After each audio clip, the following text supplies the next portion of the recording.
Hi అండి. Welcome to my channel smart స్నామ్. ఎలా ఉన్నారు ఫ్రెండ్స్? అందరూ బాగున్నారా? నేనైతే చాలా బాగున్నాను. మీరు ఎలా ఉన్నారు అనేది కామెంట్లో షేర్ చేసుకోండి. ఇక్కడ ఏంటంటే ఈ వ్లాగ్ వచ్చి సండే షూట్ చేశానండి. సండే మా ఇంట్లో చాలా చాలా వెరైటీస్ అయితే చేసుకున్నాను.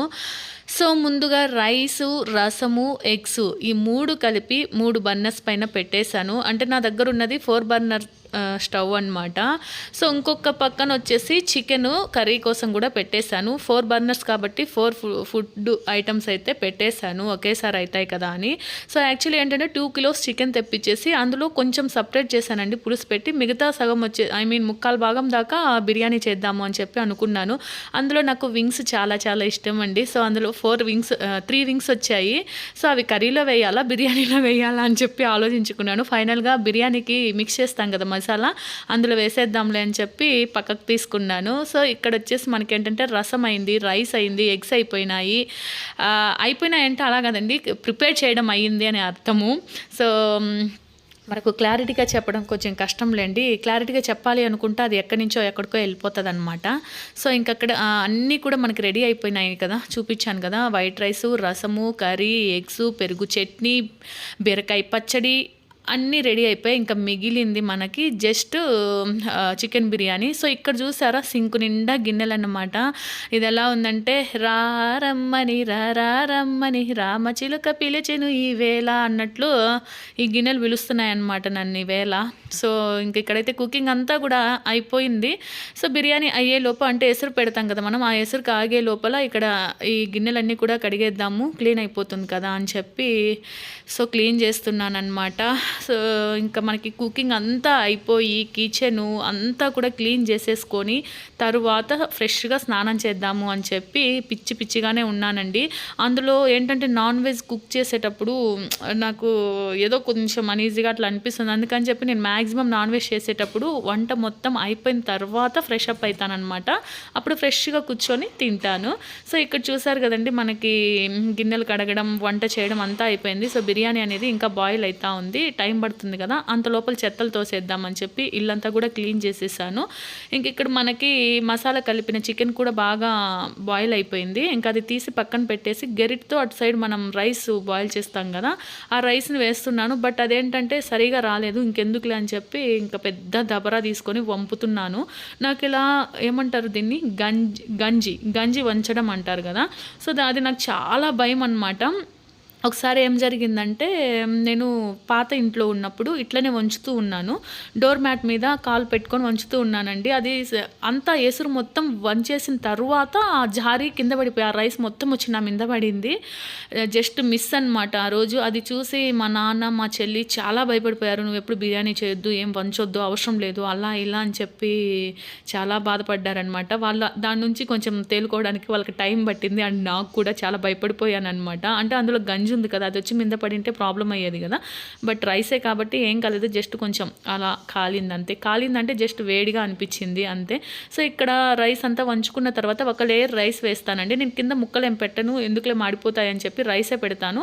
తర్వాత ఇంకొక లేయర్ చికెన్, తర్వాత లేయర్ మళ్ళీ రైస్ వేసి, మళ్ళీ చికెన్ వేసి ఒక లేయర్ రైస్ వేస్తాను. 3 లేయర్స్ వేస్తానమాట. ఇంకా ఫైనల్లీ దమ్ కోసం అని చెప్పి వాటర్ గిన్నె పెట్టా. ఇక్కడ చూసారా మన వింగ్స్ అయితే నేను సపరేట్ తీసుకున్నాను. నేను తింటుంటే వాడు వెయిటింగ్ అనమాట. మా అబ్బాయికి నాకన్నా పిచ్చి నాన్ వెజ్. సో ఇంకా వాడు కూడా వచ్చాడు, తిన్నాము. ఇంక ఇక్కడ వచ్చేసి బాత్ చేసి వచ్చామండి. అంటే ఒక 20 మినిట్స్ మనం సిమ్లో బాయిల్ చేయాలి కదా దమ్ పెట్టిన తర్వాత. అందుకనేసి ఇంకా అంత లోపల మేము ఫ్రెష్ అప్ అయిపోయాము. సో పనులన్నీ అయిపోయాయి అని అనుకుండే లోపల మా అబ్బాయి మళ్ళీ కూడా నాకు పనులు పెడుతూనే ఉంటాడు. నేను ఖాళీగా ఉండడం వాడికి అస్సలు ఇష్టం లేదనమాట. సో ఇక్కడ నేను ఏంటంటే తమ్నెయిల్లో ఒకటి పెట్టాను కదా, లచ్చక్క టీవీ లతకి వెళ్ళిపోయింది అని. నిజంగా అండి, ఫస్ట్లో నేను వాళ్ళ వీడియోస్ ఫాలో అయ్యేదాన్ని కాదు కానీ చూసేదాన్ని. అతను వంటలు బాగా చేసేవాడు, చేసేవారు, వంటలు బాగా చేస్తూ ఉన్నారు తను. ఇంకా నాకు చూసేదాన్ని నేను బాగా, అంటే సింపుల్గా ఈజీగా ఫాస్ట్గా చేస్తూ అలా చూపిస్తూ ఉండేవారు. సో అట్లా నేను వాళ్ళని సబ్స్క్రైబ్ చేసుకొని ఫాలో అవుతూ ఉన్నా. మళ్ళీ కొద్ది రోజులు చూడలేదు. రీసెంట్గా మళ్ళీ వాళ్ళ వీడియోస్ నేను చూస్తుంటే ఈ మధ్యన చెత్తగా ఉన్నాయండి. ఏమీ ఉండదు. ఒక ఎడిటింగ్ ఉండదు. ఏమీ ఉండదు. జస్ట్ క్యామ్ ఆన్ చేసేసుకుంటారు, ఫైట్ చేస్తారు. అది ప్రాంక్ అయింది తెలీదు. నిజంగానే కొట్లాడుకుంటున్నారో తెలీదు. అసలు ఏం జరిగిందో తెలీదనమాట. అంటే ఇప్పుడు ప్రాంక్ అనుకోండి, లాస్ట్‌లో అయినా రివీల్ చేయాలి కదా! ఇది ప్రాంక్ అనేసి. లేదా నిజంగానే ఫైట్ అయితే మేము ఇట్లా ఫైట్ చేసుకుంటున్నాము. చూడండి మా గొడవ ఇలా ఉంటుందనన్నా చెప్పాలి గదా! ఏది క్లారిటీ ఉండదు. కానీ నిన్న వీడియోలో అయితే అసలు ఫైట్ చేసేసుకున్నారు. ఆమె వెళ్ళిపోయింది. కానీ అది నిజంగా సీరియస్‌గా గొడవైతే క్యామ్ ఎవరు సెట్ చేసినట్టు, కెమెరా ఎవరు పెట్టినట్టు, అది ప్రాంకా లేకుంటే ఏంటి? లేకుంటే నెక్స్ట్ వీడియోలో ఏమన్నా చెప్తారా? అసలు ఈ మధ్యన వాళ్ళ వీడియోసే అర్థం కాలేదండి. చాలామంది అసలు నేనెందుకు ఇది చెప్తున్నాను అంటే, మా ఫ్రెండ్స్ కూడా చాలామంది ఫాలో అయితారు. మా ఫ్రెండ్స్ కూడా చెప్పారు, వాళ్ళ వీడియోస్ స్టార్టింగ్‌లో బాగున్నాయి, ఇప్పుడేంటి ఇలా ఉన్నాయి అని. బట్ ఇక్కడ మీరు అబ్జర్వ్ చేసిందేంటంటే, స్టార్టింగ్‌లో బాగున్నప్పుడు వాళ్ళకి వ్యూస్ చాలా తక్కువ వస్తా ఉన్నాయి. తక్కువ అంటే బానే వస్తా ఉన్నాయి. బట్ ఇప్పుడొచ్చే వాటితో పోలిస్తే తక్కువ. ఇప్పుడు తన వీడియోస్ ఏముండవు. నేను బిగ్ బాస్‌కెళ్ళాలి, మా పిల్లలు ఇద్దరు పుట్టినారు, మా వైఫ్ ప్రెగ్నెంటు, మా లత ఎళ్ళిపోయింది, నేను పనికి పోతున్నా, నేను కొట్లాడా, నేను కొట్టా, నేను తాగా, నేను తిరిగా, ఇట్లా పెడితే లాక్స్‌లలో వ్యూస్ వస్తున్నాయండి. ఎవరైనా అంతే కదా! కష్టపడుకున్న వ్యూస్ వచ్చి చెత్త వాటికి వ్యూస్ వస్తా ఉన్నప్పుడు అవి పెట్టడానికే ఇష్టపడతారు గదా! సో, ఇంకా వాళ్ళేంటంటే జస్ట్ లత ఇంటి నుండి ఎళ్ళిపోయింది అని పెట్టిన దానికి ఒక 4 అవర్స్‌లోనో, 5 అవర్స్‌లోనో 30K, 40K దాకా వ్యూస్ వచ్చాయి. ఇంకా అలా వస్తున్నప్పుడు ఇంకా ఎందుకు కష్టపడతారండి? సో, చూసే మనది కూడా తప్పే గదా! ఇంకా ఏమోలెండి. ఇంకేమన్నా అంటే వ్లాగ్స్‌లో మీరేం చెప్తున్నారు? మీరేం చేస్తున్నారంటే, ఒక వ్లాగ్ చేసి, ఎడిట్ చేసి, పోస్ట్ చేయడము చాలా కష్టమండి. రొటీన్ లైఫ్‌ని మీతో షేర్ చేసుకుంటున్నాము. అంతేగాని ఇంకా నేనెళ్ళిపోతున్నా, నేనొచ్చేసా, అట్లా ఇట్లా అని ఏం లేదు. బట్ ఒకవేళ అట్లా చేసినా అది ప్రాంకా లేకుంటే ఏంటి, ఏం జరిగిందని క్లారిటీ అయితే ఇస్తాము. సో, ఇంకిక్కడ మళ్ళీ సెకండ్ టైమ్ మళ్ళీ చెత్తలు తోస్తున్నాను, గమనించారా? అంటే మా అబ్బాయితో అలా ఉంటదనమాట. మామూలుగుండదు. ఇంక మొత్తానికైతే కుకింగ్ అంతా అయిపోయి, ఫ్రెష్ అప్ అయిపోయి, ఇంకా కూర్చొనున్నాను. మా ఫ్రెండ్ వాళ్ళైతే వచ్చేసారండి. ఇంకా చేసిన ఫుడ్‌ని పెట్టేసుకొని అందరం కూర్చొని మాట్లాడుకుంటూ హ్యాపీగా ఎంజాయ్ చేస్తూ తిన్నామనమాట. నేను చేసిన బిర్యానీ వాళ్ళకి చాలా బాగా నచ్చిందండోయ్. అంటే నా బిర్యానీ అందరికీ నచ్చుతుందండి మ్యాక్సిమం. చేస్తాను. బిర్యానీ వరకైతే బానే చేస్తాను. సో, ఇంక అందరం కూర్చొని తింటున్నాము. బట్ అన్నయ్య ఒక్కరే నాన్ వెజ్ తినరు, వెజ్ తిన్నారనమాట.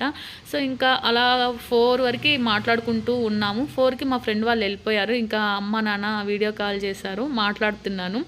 ఇలా వాళ్ళకి చెప్పాననమాట. ఇవాళ బిర్యానీ ఇన్ని రకాలు చేశానమ్మా అంటే, అమ్మో! ఎప్పుడు చేసావు నాయనా ఇన్ని అని మా నాన్న అంటున్నారు. వాళ్ళకి చాలా సంతోషం అండి. నేను ఏది చేసినా అంటే చూపించి చెప్పాను అంటే చాలా ఇష్టం అనమాట అమ్మ, నాన్నకి. సో, ఫైనల్లీ వీడియో కాల్ అయితే చేశారు. ఇంకా ఇలా చెప్పి మాట్లాడుతూ ఉన్నాననమాట. ఫ్రెండ్ వాళ్ళని భోజనానికి పిలిచి, అమ్మ ఇలా చేశాము అలా అనేసి. సో, ఇంక మా చిన్న అబ్బాయిని చూపిమని అడుగుతున్నారు. ఇంకా వాడిని కూడా చూపించి వచ్చాను. సో, తర్వాత ఇంకాసేపు టీ తాగేసి అలా అలా తిరుక్కొని వచ్చిన తర్వాత ఇదొచ్చేసి నైట్ అండి. యాక్చువల్లీ ఆఫ్టర్‌నూన్ నేను చికెన్ కర్రీ చేశాను కదా! సో, మా బయట గ్రిల్స్ అన్నీ కూడా క్లీన్ చేసుకునేదానికి ఒక పనావిడని పెట్టుకున్నా అనమాట. సో, ఆమెకి ఫోన్ చేశాను. Chicken curry తీసుకెళ్దురండి. బాబు ఉన్నాడనమాట ఆమెకి. బాబుకి పెడుదురంటే ఆమె ఆఫ్టర్‌నూన్ రాలేదండి.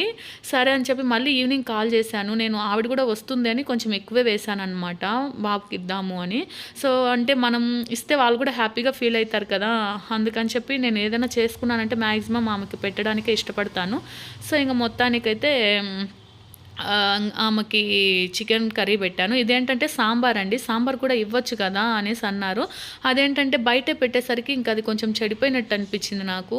ఏమో అది అంత టేస్ట్ అనిపియలేదు. ఇంకా వద్దు సాంబారు అని చికెన్ కర్రీనే ఇచ్చాననమాట. ఆమె కూడా హ్యాపీగా ఫీల్ అయిపోయింది. ఇక్కడేంటంటే హస్బెండ్‌ని అడుగుతానండి. నేను ఎవరికి ఏది ఇవ్వాలనుకున్నా ఇది ఓకే అంటే నాకు తెలీదనమాట క్వాంటిటీ ఎంత, అది తక్కువ, ఎక్కువ ఏం అర్థం కాదు. అందుకని వేరొకరి సహాయం అయితే తీసుకుంటాను. ఇదండి ఇవాల్టి వ్లాగ్ అయితే. అండ్ ఐ హోప్ ఈ వ్లాగ్ మీకు నచ్చింది, ఎంజాయ్ చేశారని అనుకుంటున్నాను. సో, వీడియోనైతే లైక్ చేయండి. Thank you for watching.